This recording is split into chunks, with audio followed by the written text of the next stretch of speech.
Greetings, it is I, Mr. YouTube Man, and as you may or may not know, the latest update added 11 new Warframe augments, so let's check them out. First up, we have Baruuk's Elusive Retribution. This is an augment for Elude that grants you 5% attack speed and critical damage every time you elude an attack. This stacks up to 6 times and it lasts for 6 seconds. However, this is affected by strength and duration, so if you're running a low duration Baruuk to drain your restraint with a lull, this might not be the best choice. This stacks very easily, so if you have the right build, i.e. you have some duration on your Baruuk, you can happily sit at full stacks at all times. Overall, not a bad augment, you can get a decent amount of attack speed and crit damage from it. In at number 2, we have Chroma's Guardian Armor. This is an augment for Vex armor and it makes you take 50% of the damage your allies take if they're within the affinity sharing range. However, in return, kills done by your squad will restore 5% of your maximum health over 3 seconds and increase the duration of your Vex armor by 1 second. Now the cool thing about this augment is that it triggers from your kills as well because, well, you're a part of a squad, even if you're running solo. So even if you don't want to use it to redirect 50% of the damage your allies take to yourself, you can still use it to heal yourself very reliably and to sustain your Vex armor. Up next, we have Citrine's Recrystallize. This is an augment for Crystallize that makes it so that whenever you kill an enemy via a crystal from Crystallize, it will actually spread the crystal to enemies within 16 meters. This is a pretty good way to spread Crystallize around without having to cast a very expensive ability over and over and over again. However, unlike with regular Crystallize, enemies that get the crystals on them through the augment will not be crowd controlled, they just get staggered for a bit. Next on the menu, we have Kullervo's Wrath of Ukko, which is an augment for Storm of Ukko, and it allows you to move your Dagger Storm with Wrathful Advance while also increasing its duration by 6 seconds every time you do so. This is a very cool augment and it fits Kullervo really well, because you want to have the Storm down and actually hitting stuff when you're nothing personnel killing dudes, right? Because you get the extra combo build-up which can then be spent on bigger heavies.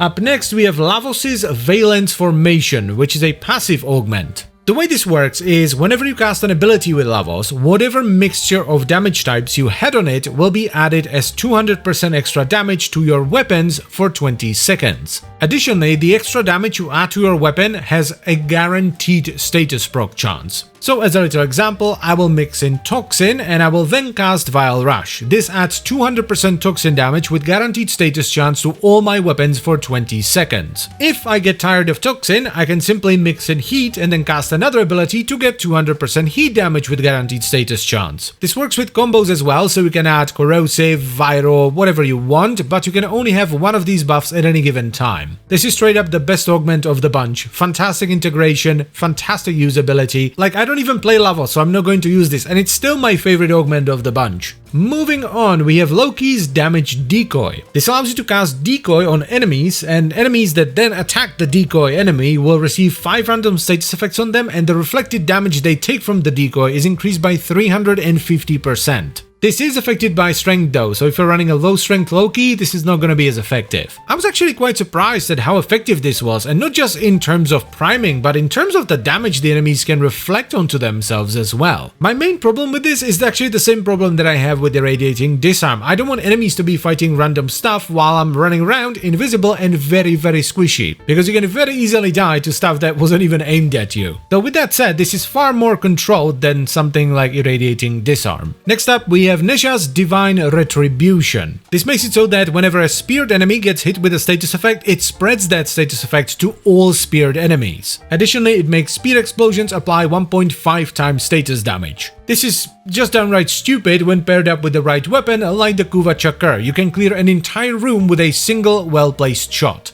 Good stuff. In at number 8, we have Nidus's Parasitic Vitality. Now, this is actually a very unique augment, and I don't think we've ever had anything like this before, because this is an actual Vitality-esque mod, so you have to replace your whatever version of Vitality you're running with it. It is an augment for Parasitic Link, and what it does is it increases your and your Link target's health by 4% per mutation. And yes, it works with the extra mutations you get from Abundant Mutation as well. Now this works when you're linked to an enemy as well, you don't have to be linked to an ally. And when the duration on it runs out or the link breaks, you will get a 5-second timer after which you lose the extra HP, so you do have some time to link to a new target. In at number 9, we have Styanax's Axios Javelineers. This is an augment for Axios Javelin, and it creates a pair of Styanax Spectres that will throw javelins with you. This creates a vortex wherever the javelins hit, and if you impale an enemy with one of the javelins, the duration of the vortex is going to be increased by 5 seconds. This is actually a very good way to group enemies up for a bit of armor strippage or maybe some extra javelin action.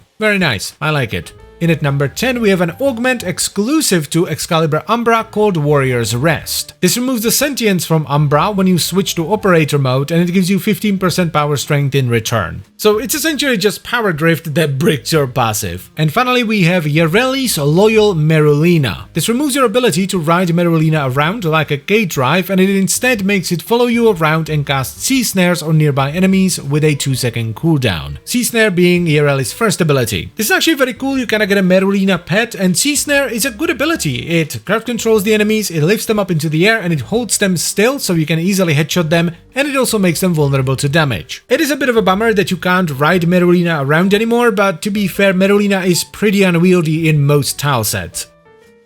So those are all the new augments that were added with Dante Unbound. I think this was a really good batch. Some of these are absolutely top notch. The one that I don't quite get is the Excalibur Umbra one. Why would you use that? Like, maybe if you don't want the Umbra to waste your ammo? Maybe? But that's about it. Because if you want more power strength, you can just put in Power Drift. So I'm not sure about that one, but then again, I don't play Umbra that much, so maybe it was like a very requested addition, I don't know. And that's pretty much it, so I thank you very much for watching. As always guys, I hope you've enjoyed the video and you found it helpful. I would also like to extend a special thank you to all the channel members. Thank you very much guys, I really appreciate your support, it means a lot to me, and if you want to become a channel member as well, by the way, you can check out the memberships and stuff down below. And I will see you next time. Bye bye.